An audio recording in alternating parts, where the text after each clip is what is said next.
Now, let's look at the university's review. You've made this announcement. First of all, this is what you've been focusing on this week. Yeah. How do our universities stack up internationally? Oh, we've got some of the best universities in the world.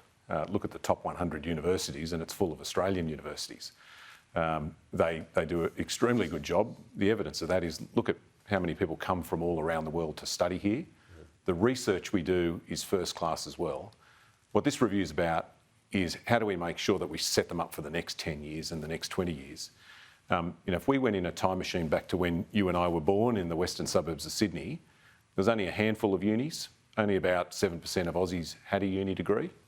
Now, if you fast forward to today, we've got about 40 unis. More than 1 million Australians are at uni at the moment. How have they held up during the pandemic? Because a lot of foreign students unable to come here. Yeah. Have they struggled? Some did it tougher than others, and international students were basically told to go home. And so a $40 billion industry was kneecapped. It was cut in half. It's coming back. But just let me just finish this point about what the future of universities are going to be. We're told that 9 out of 10 jobs in the coming decade are going to require you to finish school and then go to TAFE or go to uni. So universities and TAFEs are going to be more important in the years to come than they have been in the past decades, because you won't just be able to finish school and get a job. You've got to finish school and then go to TAFE or go to uni. So a big part of this review is how many people do we need to have a university degree and what are the priority areas where they need to focus? You're going to India next week. One of the things that I guess you'll be hoping for is further Australian university campuses. Yeah. How promising is that looking over the next few months? I'm heading to India with about 11 Vice-Chancellors to sign a mutual recognition agreement of qualifications. At the moment, so what does that mean, mutual recognition of qualifications? It means it'll make it easier for Australians if they do a degree in India for it to be recognised back here in Australia and vice versa. You make the point about campuses. There's Australian universities in India at the moment that run courses embedded in Indian universities. Deakin and Monash and La Trobe are examples of that.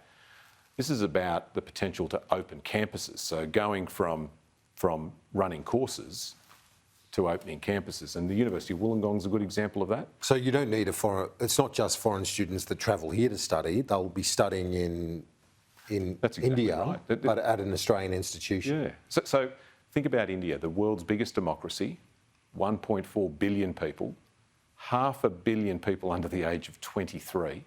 And the Indian government has an education plan where they want half of all young Indians to either go to vocational education or higher education by 2035. We think about the education challenges we've got here. Think about that. We're talking about hundreds of millions of people going to the equivalent of TAFE or university. They can't do it all on their own. Not all Indians are going to have the money to come to Australia or another country to study. And so they've said to us, what can you do to help? And one of the ways to help is to run courses in Indian universities, but another opportunity that's now emerging is to set up campuses. How many are we talking about? Oh, potentially a couple of universities who could do this. The first out of the blocks is the University of Wollongong that's keen to set up a university in Gujarat. And I'll be joined next week by Adam Gilchrist, former Test captain, who's now a global ambassador for the University of Wollongong. They wouldn't like him much in India, would they? Well, I was checking the other day. We haven't won a Test series in India since 2004. And the captain back then was Adam Gilchrist. So you'll get the cameras to the news conference at least. So what about the issue of diversifying? I can assure you it's not a conspiracy, though, to get Adam into the country to resurrect our chances in the next Test. We could do with him. But is this all about diversifying away from China? We have, I think, about 40% of our international students in higher education coming from China. I think there is a fantastic opportunity to educate more Indian students, but also students from Indonesia and from Vietnam as well. So that's a big part of it. Jason Clare, thanks as always. Appreciate it. Thanks, mate.